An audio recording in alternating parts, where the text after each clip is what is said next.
నమస్తే, welcome to వాటీవీ news.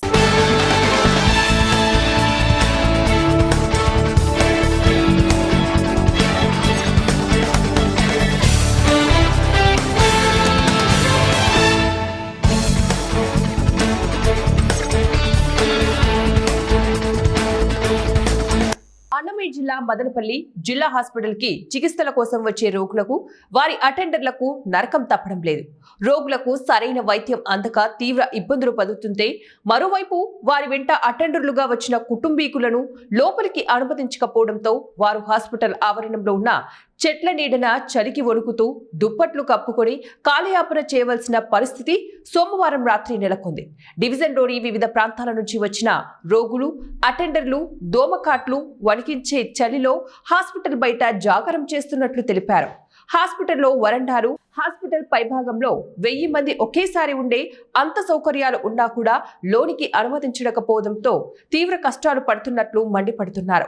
జిల్లా హాస్పిటల్లో జరుగుతున్న అన్యాయాలపై జిల్లా స్థాయి అధికారులు, ప్రజాప్రతినిధులు పట్టించుకోకపోవడంతోనే తమకు ఈ కష్టాలు వచ్చాయని బాధితులు ఆవేదన వ్యక్తం చేస్తున్నారు. హాస్పిటల్ లోపల వరండాలు లేక గదులలో పడుకోవడానికి అనుమతించకపోతే తాము ఎక్కడ పడుకోవాలి? హాస్పిటల్ బయట చలిలో ఉంటే పొరపాటున చలికి చనిపోతే ఎవరు బాధ్యులు చెప్పాలని మండిపడ్డారు. ఏదైనా జరగదానిది జరిగితే హాస్పిటల్ సిబ్బంది, సూపరింటెండెంట్ మరియు ఆర్ఎంఓలే బాధ్యులని హాస్పిటల్ బయట రోగుల అటెండర్లు ఆవేదన వ్యక్తం చేశారు. రోగుల కష్టాలను జిల్లా కలెక్టర్ స్థాయి అధికారులు పట్టించుకోకపోవడంతోనే మదనపల్లి జిల్లా హాస్పిటల్లో పేదల వైద్యం గాడి తప్పుతోందని పలువురు విమర్శలు గుప్పిస్తున్నారు. నైట్ టైంలో అయితే దోమలు ఎక్కువ ఉండడం వల్ల బయట చెల్లి కూడా ఎక్కువ ఉంది. లోపల అసలు అయితే నైట్ లోపల రానివ్వట్లేదు. 24 అవర్స్ బయటనే ఉండిస్తున్నారు. వాళ్ళకి ఏమైనా కావాలన్నా కూడా లోపలికి మిమ్మల్ని అలో చేయండి. మేము టీచర్ నుంచి వచ్చాము. మేము మా వదిన ప్రెగ్నెన్సీ కావడం వల్ల హాస్పిటల్కి వచ్చాము. 24 అవర్స్లో లోపలికి ఎటువంటి పరిస్థితుల్లో లోపలికి పోవడం లేదు. నైట్ కూడా చాలా ఇబ్బంది పడ్డాము. ఒక లేడీ వచ్చి చాలా ఇలాంటి టార్చర్ పెట్టింది. అందువల్ల ఇక్కడికి వచ్చే పరిస్థితి వచ్చింది. ఎట్టి పరిస్థితుల్లోనూ లోపలికి పోవాలంటే వాళ్ళు ఎన్ని కృషి చేసినా ప్రభుత్వ మెడికల్ కాలేజీల ప్రైవేటీకరణకు వ్యతిరేకంగా ఈ నెల 12వ తారీఖున జరుగుతున్న భారీ ర్యాలీలో పార్టీ నాయకులు, కార్యకర్తలు, ప్రజలు పెద్ద సంఖ్యలో పాల్గొని విజయవంతం చేయాలని MLC Govinda Reddy, MLA doctor Sudha విజ్ఞప్తి చేశారు.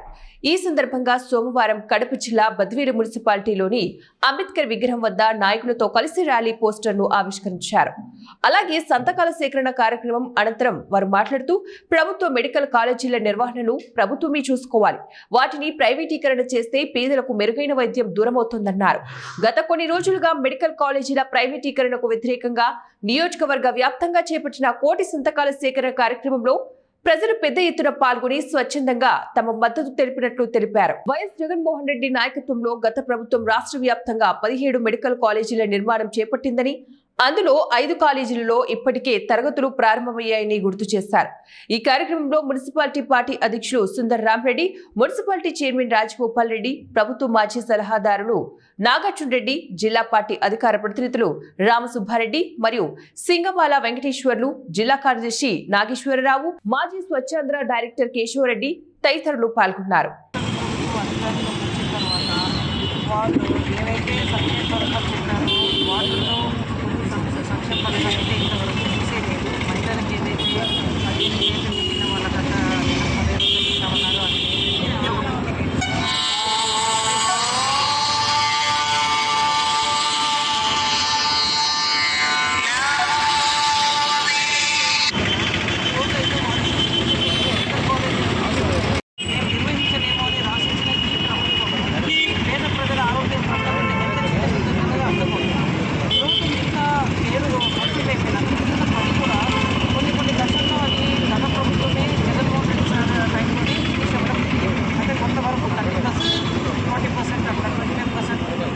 దశల్లో అది పనులు మొదలైంది. ఇంతవరకు వాళ్ళు దాన్ని ఎంత కూడా ఈ గవర్నమెంట్ ప్రజల ఆరోగ్యాన్ని విద్యార్థులు ఏదైతే వైద్య విద్యని అభ్యసించాలని వాళ్ళ కళను కూడా నిర్వీర్యం చేయడం ఎంతవరకు సభమని వైఎస్ఆర్సీపీ పార్టీ తరఫున మేమందరం ప్రశ్నిస్తున్నాము. మా అధినాయకులు ముందుకు మేము కోటి సంతకాల సేకరణ చేస్తాము. ఈరోజు డిస్ట్రిక్ట్ అసిస్టెంట్ అధ్యక్షుడు వెంకటేశ్వర గారి ఆధ్వర్యంలో 15 కాన్స్టిట్యుయెన్సీలో వైసీపీ నాయకులందరూ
బిఆర్ అంబేద్కర్ గారి విగ్రహం దగ్గర బద్వేలు పట్టణంలో డాక్టర్ సుధా మేడం ఎమ్మెల్యే గారు, అలాగే మున్సిపల్ చైర్మన్ రాజగోపాల్ రెడ్డి గారు, అలాగే సుందరరామరెడ్డి గారు మా యొక్క వైఎస్ఆర్సీపీ అధ్యక్షులు, తదితర నాయకులు, అందరూ ముఖ్యంగా చెప్పాలంటే first chairperson of Badvel municipality doctor Munayya గారు, ఇంకా చాలామంది జెడ్పీటీసీలు వచ్చారు. వాళ్ళందరికీ మొదలుగా కృతజ్ఞతలు తెలుపుకుంటున్నాను. ఇక్కడికి వచ్చిన ప్రతి ఒక్కరికి కృతజ్ఞతలు తెలుపుకుంటున్నాను. ఇప్పుడు ముఖ్యంగా మనం ఇక్కడ చేసే ఉద్దేశం ఏమిటంటే మా యొక్క అధ్యక్షులు, రాష్ట్ర అధ్యక్షులు, మాజీ ముఖ్యమంత్రి వైఎస్ జగన్మోహన్ రెడ్డి పిలిపించారు. ఏం పిలిపించారంటే ఇప్పుడున్న కుటుంబ ప్రభుత్వము ఉన్న 17 కాలేజీలన్నింటినీ ప్రైవేటు పరంగా చేయాలని చూస్తున్నారు. ఇది పేదలకు కోసం అన్యాయం. ముఖ్యంగా బడుగు బలహీన వర్గాలు ఉండేది పేదలే, ఎక్కువ ఎస్సీ, ఎస్టీ, బీసీ, మైనార్టీలే చేస్తున్నారు. తర్వాత ఇంకొక ముఖ్య విషయం ఏమిటంటే అన్ని ప్రైవేట్ పరంగా చేస్తూ ప్రజలు మోసం చేస్తున్నారు. ఇప్పుడు ప్రజలు ఏం గమనిస్తున్నారంటే వాళ్ళ ఉద్దేశంలో ముఖ్యంగా చెప్పాలంటే ఎందుకు వేశామా ఈ టీడీపీ గవర్నమెంట్కు, మనము గవర్నమెంట్ ఎందుకు ఇచ్చామా అనేది ఫీల్ అవుతున్నారు. ఇది నేను అనుకోవడం ఏంటంటే ఈవీఎంలు ఏమైనా పొరపాటు జరిగినాయేమో అనుకుంటున్నా. ఇప్పుడు సంతకాలు నేను పెట్టిస్తున్నాము, నేను కడపలో చూస్తున్నాను, అన్ని చోట్ల అన్ని నియోజకవర్గాలు తిరిగాను నేను ఈ కడప జిల్లాలో. చూస్తే ప్రతి ఒక్కరు మీకే ఓటు వేసినాం, ఆ ఓటు ఎట్లా పోయినా అర్థం కాలేదని చెప్తున్నారు. కాబట్టి ఇది కొంచెం ఆలోచించాల్సిన విషయం. ప్రజలంతా మా పక్కే ఉన్నారు. ఎందుకంటే ఈరోజు మా యొక్క బద్వేలు కాన్స్టిట్యున్సీ 6 సార్లు ఎమ్మెల్యేలుగా గెలిచారు. అది కేవలము పెద్దలు. పార్వతీపురం మన్యం జిల్లా గుమ్మలక్ష్మీపురం మండలం రేగిడి ప్రాథమిక ఆరోగ్య కేంద్ర పరిధిలో సుమారు 120 మంది గర్భిణీలకు పిహెచ్సి వైద్యుడు రాజ్ మనోహర్ ఆధ్వర్యంలో ఆరోగ్య తనిఖీలు చేపట్టారు. PMSMAలో భాగంగా ప్రతి నెల మొదటి వారంలో గర్భిణీల ఆరోగ్యంపై తనిఖీలు చేస్తున్నామని, వారి ఆరోగ్య పరిస్థితులను క్షుణ్ణంగా పరిశీలించి తీసుకోవాల్సిన జాగ్రత్తలను వారికి తెలియజేస్తామని వైద్యులు తెలిపారు. అలాగే రక్తహీనత, బరువు తగ్గడం తదితర సమస్యలు ఉన్న వారిని గుర్తించి వారికి తగిన మందులను అందజేస్తామని, తీసుకోవాల్సిన పౌష్టిక ఆహారాన్ని, చేయవలసిన యోగా తదితర అంశాలను వివరిస్తామని వైద్య సిబ్బంది తెలిపారు.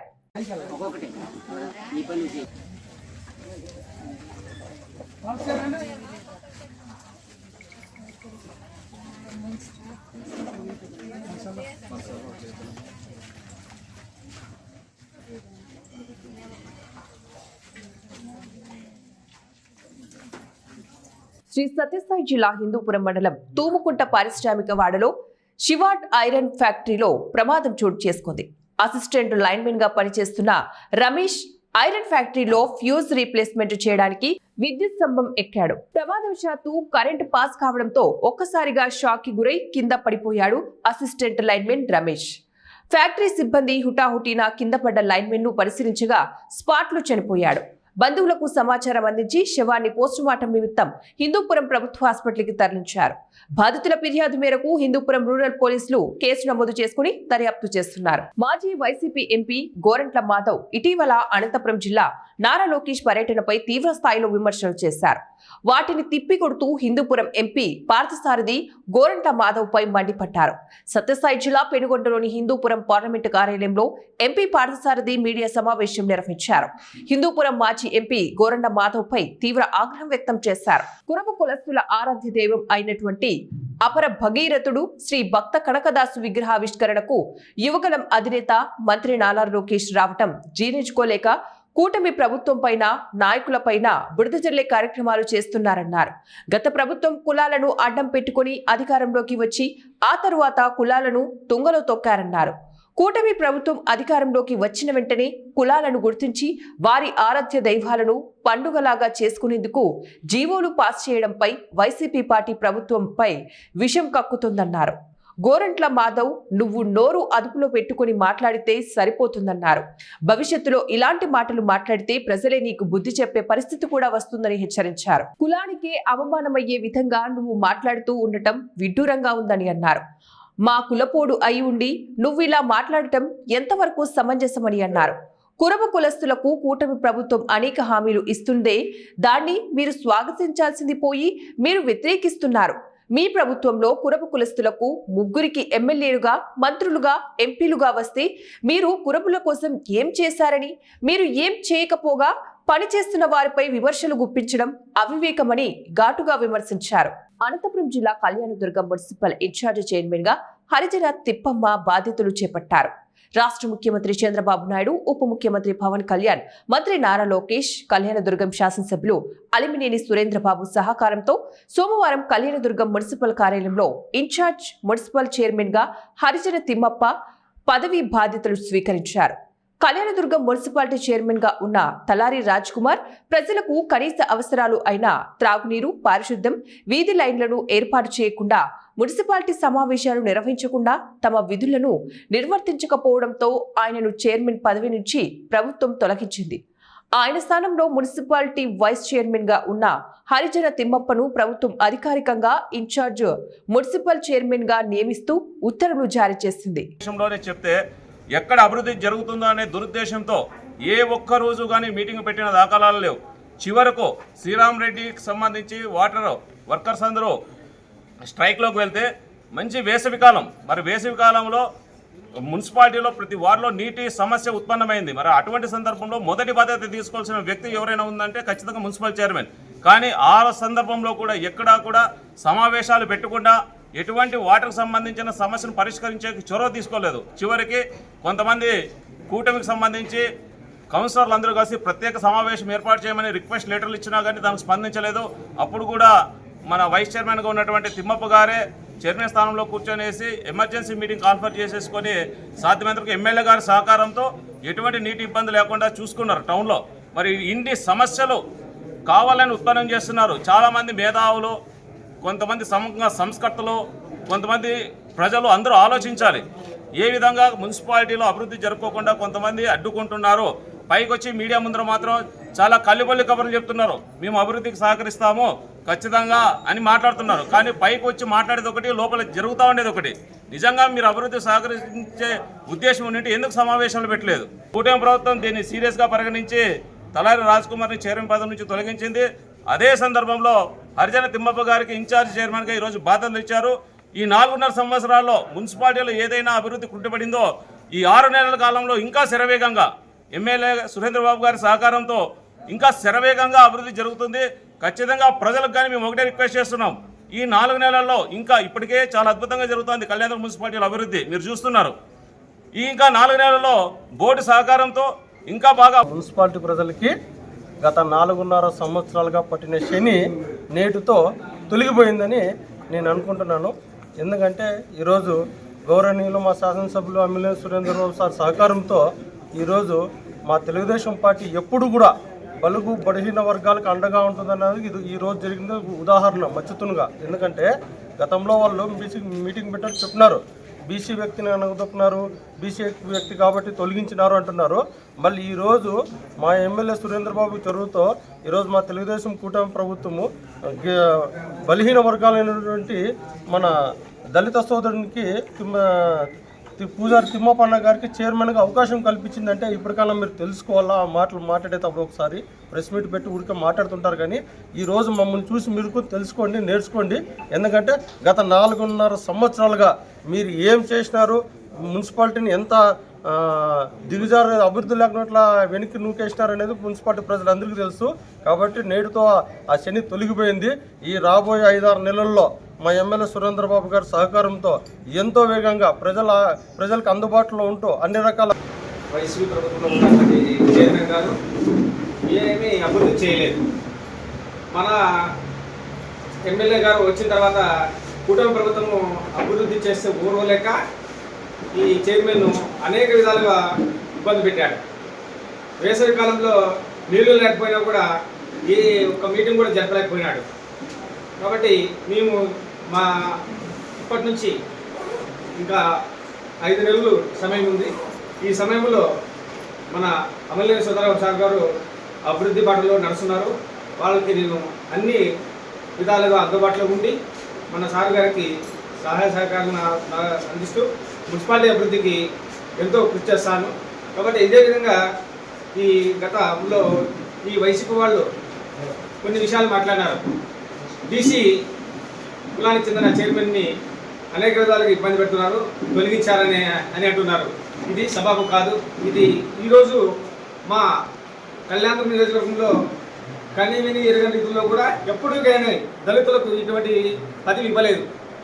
మన ముఖ్యమంత్రి చంద్రబాబు నాయుడు గారు, అదేవిధంగా పవన్ కళ్యాణ్ గారు, ఉప ముఖ్యమంత్రి చిత్తూరు జిల్లా అధ్యక్షులు భూమన కరుణాకర్ రెడ్డి ఆధ్వర్యంలో ప్రభుత్వ మెడికల్ కాలేజీలను ప్రైవేటు పరం చేయడాన్ని నిరసిస్తూ భావితరాల భవిష్యత్తుకు తూట్లు పొడవకుండా అడ్డుకుంటున్నామని చిత్తూరు వైసీపీ ఇన్ఛార్జ్ విజయానందరెడ్డి పిలుపునిచ్చారు. రాష్ట్రంలోని యువతకు బంగారు బాట వేయడానికి మాజీ ముఖ్యమంత్రి వైఎస్ జగన్మోహన్ రెడ్డి 17 మెడికల్ కాలేజీలకు అనుమతులు తెచ్చి అందులో 7 కాలేజీలకు పైగా నిర్మాణాలు పూర్తి చేస్తే ప్రస్తుత ముఖ్యమంత్రి ఆ మెడికల్ కాలేజీలను తమ బంధు మిత్ర బినామీ వర్గాలకు అప్పడంగా అప్పజెప్పి యువతకు కుచ్చుటోపి పెట్టే ప్రయత్నం చేస్తున్నాడని ఆరోపించారు. తద్వారా వారి భవిష్యత్తును అంధకారంలోకి నెడుతున్నారని జగనన్న పిలుపు మేరకు ఈ నెల 12వ తారీఖున వైసీపీ విద్యార్థి యువజన మహిళా విభాగం ఆధ్వర్యంలో నిరసన కార్యక్రమం చేపడుతున్నట్లు తెలిపారు. ఈ సందర్భంగా పట్టణంలోని గంగినేని చెరువు నుంచి ఆర్టీఓ కార్యాలయం వరకు నిరసన ర్యాలీ నిర్వహిస్తున్నామని, ఇందులో పెద్ద సంఖ్యలో పాల్గొనాలని ఆయన వైసీపీ కార్యకర్తలకు పిలుపునిచ్చారు. నియోజకవర్గానికి మన జిల్లా అధ్యక్షులు కరుణాకర్ రెడ్డి గారు సారథ్యం వహిస్తున్నారు. మనం ఇప్పుడు ఎవరైతే కమిటీలు వేశామో ప్రతి వార్డులో వేసినటువంటి కమిటీలు, గ్రామ పంచాయతీలో వేసినటువంటి కమిటీ అధ్యక్షులు, నాయకులు అందరూ కూడా ఈ కార్యక్రమానికి ఉదయాన 9 నుంచి 9:15 అందరూ గంగినేని చెరువు దగ్గర చేరిపోవాలి. ఒక 5-10 నిమిషాల వ్యవధి టైంలో జిల్లా అధ్యక్షులు వారు వస్తారు. మనకు ప్రోగ్రామ్ స్టార్ట్ చేయడం జరుగుతుంది. ఈ కార్యక్రమానికి వచ్చినప్పుడు దాదాపు 3,000 మందికి ఆల్రెడీ ట్యాగులు, కండువాలు ఇవ్వడం జరిగింది. కూడా వాళ్ళందరూ కూడా ఈ ప్రోగ్రామ్ వచ్చేటప్పుడు ఆ ట్యాగులు, కండువాలు వేసుకుని దీంట్లో భాగస్వాములు కావాల్సిందిగా ప్రతి ఒక్కరిని కోరుకుంటున్నాం. ఆయా వార్డుల్లో అందరినీ ఈ 2 రోజులు ఈ కార్యక్రమాన్ని గురించి వార్డు ఇన్ఛార్జీలందరూ కూడా వాళ్ళందరికీ ఫోన్లు చేసి ఈ కార్యక్రమం యొక్క విధి విధానాలు చెప్పి అందరినీ కూడా ఈ కార్యక్రమం తీసుకొచ్చి జయప్రదం చేయవలసిందిగా ప్రతి ఒక్కరిని కోరుకుంటున్నాం. ఇప్పుడు మన పార్లమెంట్ సెక్రటరీ గారు రెడ్డప్ప గారు కూడా 2 మాటలు చెప్తారు. విజయానందరెడ్డి గారికి, ఇక్కడికి వచ్చేసిన పార్టీ నాయకులందరికీ, వైఎస్ఆర్ కుటుంబ సభ్యులకు, విలేకరులకు అందరికీ నమస్కారం. ఈ నెల 12వ తేదీ ప్రభుత్వ మెడికల్ కాలేజీలు ఏవైతే మన జగన్మోహన్ రెడ్డి గారు ఆ రోజు ప్రారంభించారో వాటినంతా కూడా ప్రైవేటీకరణ చేయాలని చెప్పేసి ఈ ప్రభుత్వం ప్రయత్నిస్తామనే దాన్ని ప్రజల దృష్టికి తీసుకెళ్లి ప్రజల ద్వారానే ఇది చాలా మంచి కార్యక్రమం. ఈ కార్యక్రమాన్ని మనంతా ఎంత బాగా అడ్డుకుంటే రాబోయే తరాలకి మనం మంచి చేసినట్టు అవుతుంది. కాబట్టి మనతో పాటు రాబోయే మనతో కలిసి వచ్చే పార్టీలు ఏమన్నా ఉంటే సిపిఎం కానీ వేరే ఏమైనా పార్టీలు వస్తే వాళ్ళు కానీ అనుబంధ సంఘాలు ఏమన్నా ఉంటే అనుబంధ సంఘాలు అందరినీ కూడా ఈ కార్యక్రమంలో ఇన్వాల్వ్ చేసి బాగా ఎత్తున ఉదయం 9 గంటల 3,000 నుంచి 5,000 మంది దాకా వచ్చి చిత్తూరు హెడ్ క్వార్టర్ కాబట్టి, మీడియా పాయింట్ కాబట్టి రాష్ట్రమంతా కూడా ఈ కార్యక్రమాన్ని బాగా టెలివిజన్ లో కానీ సోషల్ మీడియాలో కానీ చూసే అవకాశం ఉంటుంది. కాబట్టి ప్రతి ఒక్కరు కూడా ఈ కార్యక్రమాన్ని విజయవంతం చేయాలా. అలాగే ఏవైతే ఇప్పుడు మనం కమిటీ చేశామో ఆ కమిటీ సభ్యులంతా కూడా యాక్టివ్ గా పాల్గొని ప్రతి గ్రామం నుండి, ప్రతి వార్డు నుంచి కూడా ఏవైతే ఉన్నారో అందరినీ కూడా ఈ కార్యక్రమంలో ఇన్వాల్వ్ చేసి ఈ కార్యక్రమాన్ని విజయవంతం చేసి ప్రభుత్వ మెడికల్ కాలేజీ ప్రైవేట్ పరం చేయకుండా కాపాడాల్సిన బాధ్యత అందరూ పైన కాబట్టి మన జగన్మోహన్ రెడ్డి గారు ఈ కార్యక్రమాన్ని చాలా విశేషంగా తీసుకొని అన్ని నియోజకవర్గ హెడ్ క్వార్టర్లో ఆర్డీఓ గారికి వినతి పత్రాలు ఇవ్వడం జరుగుతుంది. కాబట్టి మిగతా కార్యక్రమాన్ని చేసిన కోరి ప్రార్థిస్తున్నాం. జై జగన్. వైఎస్ఆర్ పార్టీ ఇన్ఛార్జి జగన్ రెడ్డి గారు మరియు మన యొక్క పార్లమెంట్ ఇన్ఛార్జి రెడ్డప్ప గారికి, అదేవిధంగా ఈరోజు వైఎస్ఆర్ పార్టీ నాయకులు, కార్యకర్తలు ప్రతి ఒక్కరు కూడా వైఎస్ఆర్ పార్టీ ఆఫీసు ఒక ప్రభుత్వం ఈరోజు ప్రైవేటీకరణ చేసి విద్యార్థులకు వచ్చి మెడికల్ కాలేజ్ సీట్లు లేకుండా చేయాలని చేసే ప్రయత్నాన్ని మనం అడ్డుకోవడం, తద్వారా రాబోయే రోజుల్లో భావితరాలకి మనం మేలు చేసినట్టు అవుతుంది. ఇది ఎలాంటి పార్టీకి సంబంధించి మన వైఎస్ఆర్ పార్టీ లాభపడే కాదు. చిత్తూరు కానీ, ఆంధ్ర రాష్ట్రం కానీ మొత్తంలో ఎక్కడ కానీ మెడికల్ కాలేజీలో చేరి సీట్లు సంపాదించుకునే పిల్లల కోసము, వాళ్ళ పిల్లల భవిష్యత్తు బాగుండాలని. ఇవి ఇప్పుడు బులెటిన్ డీటెయిల్స్. నెక్స్ట్ బులెటిన్ లో మళ్ళీ కలుద్దాం. Until then keep watching 1TV news.